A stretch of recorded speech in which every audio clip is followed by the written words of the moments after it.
Aimés de Dieu, shalom. Ces paroles inspirées.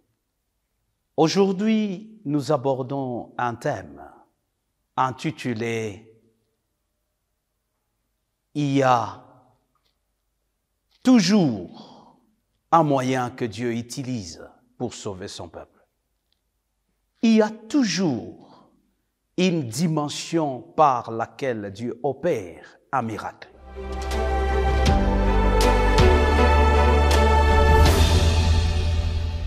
Essayons de consulter les pages sacrées de la Bible et lisons son contenu pour être bénis, aimés de Dieu. Je suis dans le livre de Daniel, le prophète, chapitre 3, le verset 16 à 17. Que nous dit la Bible?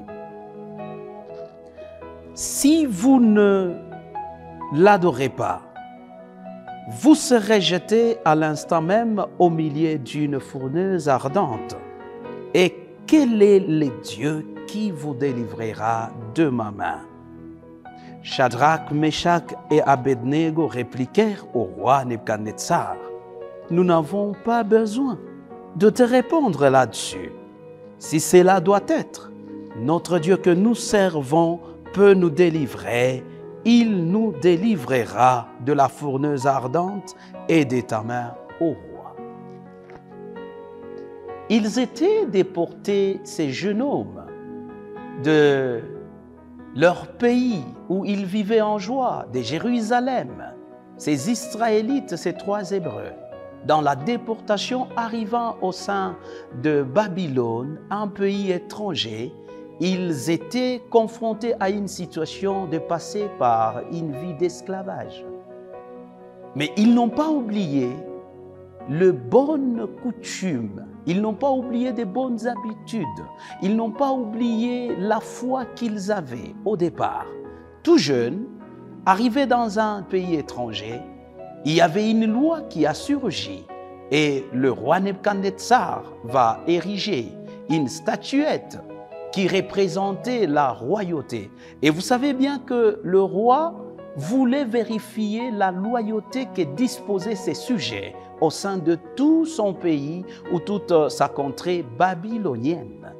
Et à ces jours-là, quand il y a eu tous ces instruments qui ont retenti, et par après, tout le monde devait s'agenouiller devant la statuette et l'adorer. Mais écoutez un peu, c'est le roi qui parle. Où ce sujet, où ces trois Hébreux sont esclaves. Mais la réponse m'est bénie. Et je crois bien que ça a édifié aussi ta foi. Ils vont confronter la mort pour dire que, ô roi, qu'il te plaise. Nous n'avons rien à ajouter à ta loi.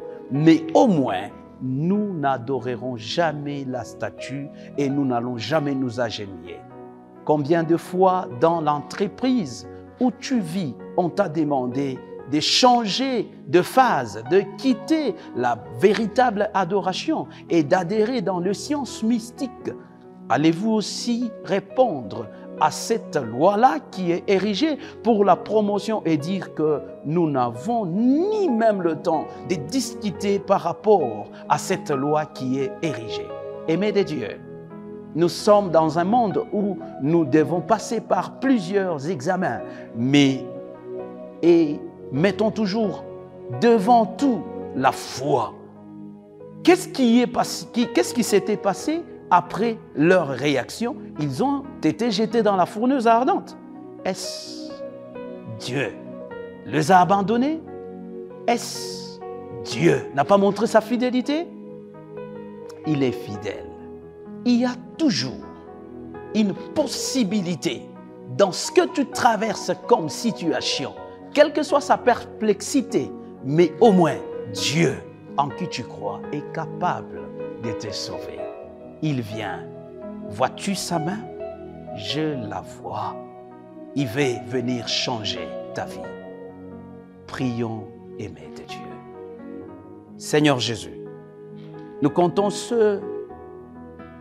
encore sur ta main. Nous comptons encore sur ta visitation. Nous comptons encore sur ces miracles.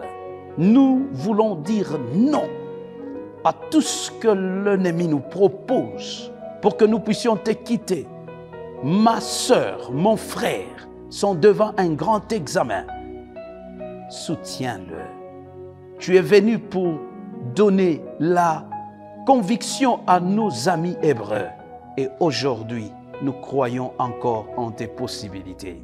Viens nous sauver. Viens nous sauver, Jésus, avec mon frère. Viens sauver ma sœur. Au nom de Jésus. Amen.